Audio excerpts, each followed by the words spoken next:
साधक मित्रों, गुरुदेव हमें सावधान करते हैं कि कहीं संवेदनाओं का खेल मत खेलने लग जाना। संवेदनाओं का खेल मत खेलने लग जाना, उसका अर्थ गुरुदेव यह भी बताते हैं कि जब सुखद संवेदनाएं चल रही है तो उन सुखद संवेदनाओं में हम रममाण हो जा रहे हैं। सुखद संवेदनाओं का हम दृष्टा भाव से निरीक्षण नहीं कर रहे हैं। सुखद संवेदनाओं को हम रोके रखने की अभिलाषा रख रहे हैं। सुखद संवेदनाएं नहीं है तो सुखद संवेदनाएं मिल जाए, इस आशा से, इस अभिलाषा से, इस एक प्यास से हम आगे बढ़ रहे हैं। और उसी वक्त क्या है तो दुखद संवेदनाएं जहाँ भी अनुभूति पर उतर रही है तो हम उसके प्रति एक प्रकार से तिरस्कार समझो, द्वेष समझो जगा रहे हैं कि यह तो अभी गई नहीं, अभी तो दुखद संवेदना ही चल रही है, अभी तो स्थूल संवेदना ही चल रही है। या फिर कहीं मुरझाया हुआ, बेहोश, मृत सा, जिसे ब्लैंक स्पॉट कहें, डार्क स्पॉट कहें, ऐसा जब आता है दुखद संवेदना सुखद संवेदनाओं के मध्य में, या संवेदनाओं में हम अभ्यास कर रहे हैं, सूक्ष्मता से निरीक्षण कर रहे हैं और शरीर का कोई अंग ऐसा आ गया जो अभी बेहोशी में है, मूर्छा में है, अर्धमूर्छा में है, वहाँ रुककर अगर हम बोर हो रहे हैं, अगर वहाँ रुकना हमारे लिए असंभव हो रहा है, उसे तटस्थता से देखना, तटस्थता से उसे समझना हमें अगर मुश्किल हो रहा है और हमारा मन फिसल जा रहा है या मोह मूढ़ता में वहाँ पर खो जा रहा है या चित्त पर चले जा रहा है या विकारों में चला जा रहा है, तो भी हम खेल खेल रहे हैं, संवेदनाओं का खेल। गुरुदेव कहते हैं बीच में जो अटक जाते हैं। अब हम भी जानते हैं कि भारत संस्कृति में कुंडलिनी जागरण विशेष, जो हमारी स्पाइनल कॉर्ड है, जो हमारा रीढ़ की हड्डी है, उसमें से संवेदनाओं का सूक्ष्म प्रवाह, या किसी संत को मानो या व्यक्ति को अनंत जन्मों के अभ्यास के कारण कभी सारे शरीर में एकाग्रता के कारण संवेदनाएं महसूस होने लगे, और कुछ समय बाद, जैसे भंग अवस्था के बाद भी गुरुदेव कहते हैं ना कि स्थूल संवेदनाएं आएंगी, ब्लैंक स्पॉट्स आएंगे, बेहोशी आएगी, तब भी बड़ी मन को स्थिर रखना होता है, तटस्थ रखना होता है, स्थित प्रज्ञ रखना होता है और बड़े उत्साह से, आनंद से शरीर की यात्रा करते ही रहना होती है। अंग अंग से, छोटे छोटे अंगों से किसी भी अंग को अनदेखा न रखते हुए शरीर की यात्रा करनी होती है। तो जब वैसा नहीं होता और तो वे वैसे साधक या जो दूसरे जिन्होंने विपश्यना नहीं की, वे भ्रमित हो जाते हैं, दिग्मूढ़ हो जाते हैं। तो यह तो एक प्रकार से ऐसा ही हुआ। गुरुदेव कहते हैं कि जीवन में खुशियाँ आई, प्रीतिकर प्रसंग होने लगे, हमारे मनोनुकूल जीवन चलने लगा कि हम खुशियों से बाँसों उछलने लगते हैं। और जब परेशानियाँ आई, डिफ़िकल्टीज़ आई, हाँ, यह जो है ना एक स्वभाव है हमारे कर्मों का कि एक जैसे फल देना शुरू है ना तो एक जैसा फल ही देना शुरू हो जाते हैं। प्रीतिकर या मनोनुकूल फल देना शुरू हो गए, जो कि हमारे पुण्य का फल होता है, तो सारे फल, सारे जो अनुभव है मनोनुकूल, आपका सारा मिट्टी भी उठाए तो सोना होने लग जाए, ऐसी परिस्थिति होती है। और जब दुख की या कर्म फल, हमारे जो पाप कर्म हैं उनके फल उदय में आते हैं, तो बस फिर पूछो ही मत, फिर सोना भी हाथ में लिए तो मिट्टी हो जाती है। जो भी अच्छा भी किया वहाँ भी बदल जाता है। हमारे लिए तो भी बदल जाता है, सारी दुनिया के लिए वह ठीक हो जाए, लेकिन हमारे लिए वह दुख कर या मन के विपरीत होने लग जाता है। प्रतिकूल मानसिक हार वो एक अलग अर्थ में है, लेकिन ये तो इस प्रकार हमें संवेदनाओं के खेल से हमें अलिप्त निर्लिप्त रहना है और जागरूक रहना है, यह गुरुदेव कहते हैं। अब दूसरी एक बात कब आ जाती है मालूम है क्या? पिछले दिनों मैंने जो चर्चा की मेरे मित्र के किडनी के विषय में, ऐसे अनेकों विषय हैं, अपने मन में संस्कार भरे हैं, विकार भरे हैं, स्मृतियाँ भरी है, डिटॉक्स नहीं हुई है, सिर्फ हमने गार्बेज इन ही होता गया है। कभी रुक कर गार्बेज आउट करने का, डिटॉक्स होने का मेंटली हमने प्रयत्न नहीं किया है। अब जो भी आप मन में डालेंगे, मन के एक प्रकार से कहें, भगवान ने एक जगह कहा है, ऐसा मैंने सुना है, उसको एक मिट्टी का बहुत बड़ा घड़ा है, उसमें डालते गए, भरते गए और यह घड़ा ऐसा है कि उसमें जितना भी डालो समाते जाता है। पर मुक्ति कब होगी? जब ये घड़े से वहाँ स्मृतियाँ डिटॉक्स होगी, जब वहाँ निष्कासन होगा। बड़ा कठिन काम है और वहाँ हमने हाथ में लिया है और बड़ी सहज उसकी प्रोसीजर है। काम बड़ा कठिन और जटिल और दुर्गम है, पर प्रोसीजर बहुत सिंपल है। करना कुछ नहीं है, नहीं करना यही सब कुछ है। बस प्रयत्न होना है कि हमें सती यानी कि सजगता के साथ, जागरूकता के साथ शरीर के अंगों का निरीक्षण करते आना चाहिए। जो भी अनुभव हो रहा है, कान पे क्या अनुभव हो रहा है उसका अनुभव होना चाहिए। मैंने तो अनेकों बार ऐसा भी अनुभव किया है। 10 दिवसीय शिविर में सत्तीपट्ठान में तो गुरुदेव सामने वीडियो पर या डिस्प्ले होता है, गुरुदेव स्वयं दिखते हैं, आकर्षित करते हैं।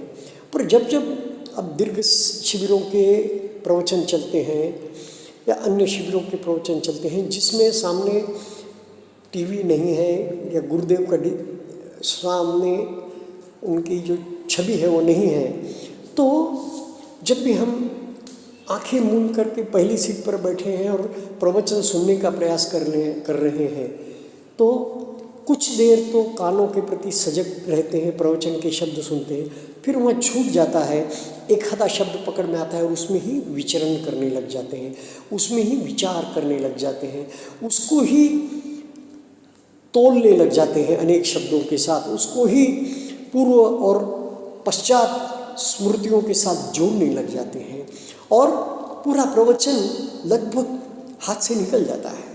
पर जब गुरुदेव सामने बोलते होते हैं, दिखते होते हैं, तब भी बहुत बार हम कोशिश करते हैं कि आंखें मूंद कर भाई ध्यान करते रहें। पर जब भी आंखें मूंद ली और ध्यान करने लग गए तो हमारा कानों के जो विज्ञान है, कान का विज्ञान, वहाँ फिर से धीरे धीरे बंद होते जाता है और हम कहीं विचारों में चले जाते हैं। वैसे ही एक बार क्या हुआ, मेरे ख्याल से स्पेशल 10 डेज कोर्स था, धम्म तपोवन 1 ही था, जब 2 नहीं था, धम्मगिरी के नीचे। और सुरेंद्र भाई शाह जो बड़े गुरु जी के समय के ही, गुरु जी के करीब रह कर पके बहुत बड़े आचार्य वे बैठे थे। तो एक 4-5 शिविर की आवाज़, 5 शिविर तो होना ही है स्पेशल कोर्स के लिए, वैसा साधक आके बैठ गया और मैं कुछ कारण से उनके करीब था।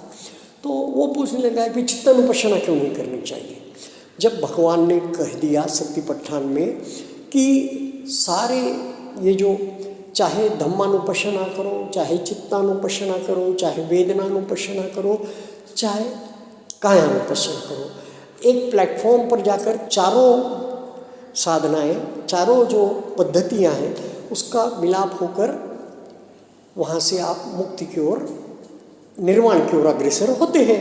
तो फिर चित्तानुपश्यना क्यों नहीं करनी चाहिए? कभी कभी साधक ऐसे आते हैं कि चलते चलते हुए ध्यान क्यों नहीं करना चाहिए, या जिसे हम कहते हैं ना कि चलते खाते फिरते, तो वहाँ कब कहा गया है कि 24 घंटे आप बैठे रहकर ध्यान तो नहीं कर सकते, इसलिए कहा गया है। तो अब चित्तानुपश्यना क्यों नहीं कर सकते, उसका कारण कैसा है, वेदना ये जो कड़ी इस ध्यान पद्धति में सयाजी उबाखिन के, हमारे गुरुदेव के, लेडी सयाणु के, सया तेजी जी के, वेगू सयाणु की परंपरा में जो है ना, बहुत बहुत गहरी कड़ी है, नहीं समझ पाएंगे हम इसे छूटना ही नहीं चाहिए। वेदना शरीर और मन चित्त दोनों पर एक साथ घटती है, इसलिए यह एक ऐसी कड़ी है। सबसे छोटा चैप्टर है सतिपट्ठान में वेदना का, छोटा, और धम्मानुपश्यना बहुत विस्तृत है, कायानुपश्यना बहुत विस्तृत है, पर वेदना बहुत छोटी है। चित्तानुपश्यना भी छोटी सी है, लेकिन वेदनानुपश्यना उससे भी छोटी है। तो वेदनानुपश्यना नहीं छूटनी चाहिए। होता क्या है, जब आप वेदनानुपश्यना का सूक्ष्मता से, गहराई से छेदन भेदन करते हुए, बिल्कुल सारे एकाग्रता से छिन्न भिन्न विघटन विश्लेषण करते हुए अनुभव कर रहे हैं वेदनाओं को, चाहे दुखद हो सुखद हो, और आप स्थितप्रज्ञ है, तटस्थ है, संप्रज्ञान में है, उदयवे का बोध हो रहा है आपको, तो क्या हो जाता है, धीरे से कोई न कोई धर्म जागा हुआ होता है, कोई न कोई संस्कार, कोई न कोई विकार जागा होता है। और जैसे ही वो विकार जागता है, मन की प्रवृत्ति है जो शरीर पर जागा है, उसको वो गौण कर देता है, गौण उसे समझने लगता है, और वहाँ जाके उस विचार, उस वितर्क, उस संस्कार, उस स्मृति, उस याद से जुड़ जाता है और उसमें विचरण करने लग जाता है। यहाँ गुरुदेव सावधान करते हैं कि हमें वेदनाओं के साथ आगे बढ़ना है, और जब हम ऐसे विचारों को जितना दूर से देखते हैं, जितना बैकग्राउंड म्यूजिक की तरह समझते हैं, देखते हैं, हाँ विचार जागा है, और आगे बढ़ते जाते हैं वेदनाओं को महत्व देते हुए, वेदनाओं का निरीक्षण करते हुए, तो क्या होता है, वैसे ही टाइप का गहरा, उससे डीप, उससे गहरा जो भी स्मृति है उसके जैसी, उसी के जैसी उभर कर ऊपर आते रहती है, उभर कर ऊपर। और फिर हम जितनी एकाग्रता से छेदन भेदन करते हुए शरीर का निरीक्षण आगे करते गए, वैसे और गहराई के जो संस्कार है, विकार है, वे वैसे ही क्वालिटी के, राग है तो राग के, द्वेष है तो द्वेष के, जुड़ कर ऊपर आते हैं। और फिर कहीं ना कहीं ऐसा आ जाता है कि हमारा चिपकाव, हम वेदना विचार से, वितर्क से उसमें विचरण करने लग जाते हैं, और विचरण करने लग जाते हैं तो क्या होता है, जहाँ तक के स्मृतियाँ समझो, वितर्क समझो, विचार उठ कर ऊपर आए, कम से कम उनका तदंग पहन तो हो जाता है। अभी पूरी तरह समुच्छेद पहन नहीं होता, बार रिफाइन होते जाते। गुरुदेव कहते हैं रिफाइन, बार रिफाइन होते जाता है यह चीज़। ये गुरुदेव ने उनके प्रवचनों में बिल्कुल दूर से ऐसा टच करते हुए आगे निकल गए हैं कि जैसे ही चित्त को महत्व दे देंगे तो साधक चित्तानुपश्यना से चिपकाव करेगा, और चित्तानुपश्यना से जब भी चिपकाव हो जाएगा, जहाँ भी आप उसके साथ महत्व देकर वेदनाओं को भूलकर विचरण करने लग जाएंगे, उसी वक्त आपकी प्रगति उस विकार तक ही सीमित रह जाएगी। गहरे जो विकार है, गहरे जो संस्कार है, वे उठ कर ऊपर नहीं आएंगे। आपकी खुदाई वहीं पर रुक जाएगी। आपकी जो किला है खुदाई का, वह ब्लंट हो जाएगा, वह बिल्कुल उसकी जो तीखापन है, उसका जो तेजी है, उसका जो शार्पनेस है, वह चले जाएगा।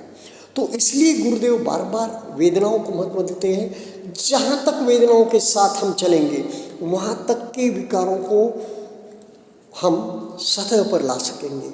सतह पर आ गए विकार तो भी पूरी तरह निर्जरा उसी वक्त नहीं हो जाती, फिर से रिफाइन होके वहीं आते रहते हैं।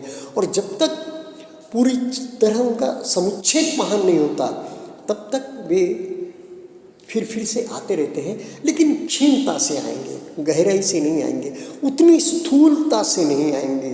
अनेकों विकार, विचार या स्मृतियाँ ऐसी स्थूलता ले लेती है दीर्घ शिविरों में, कभी छोटे शिविरों में भी, तो ऐसी स्थूलता लेती कि जैसा बाह्य प्रक्षेपण होने लग जाता है, उसका प्रत्यक्ष घटना वो वापस सामने आ जाती है, प्रत्यक्ष व्यक्ति सामने आ जाता है। इस प्रकार होता है, वो ठीक है। तो होल्यूसिनेशन वगैरह को कोई यहाँ पर चांस नहीं है। आंखें खोलो, देख लो, वर्तमान में आ जाओ, संवेदनाओं के साथ आ जाओ, सांसों के साथ काम करो, आनापान करो, तो धीरे धीरे इससे आप बाहर आ जाओगे और जो विकार उठा है उसका निष्कासन होने लगेगा, तदंग पहन क्यों न होने लगेगा, उसकी गहराई, उसकी क्षमता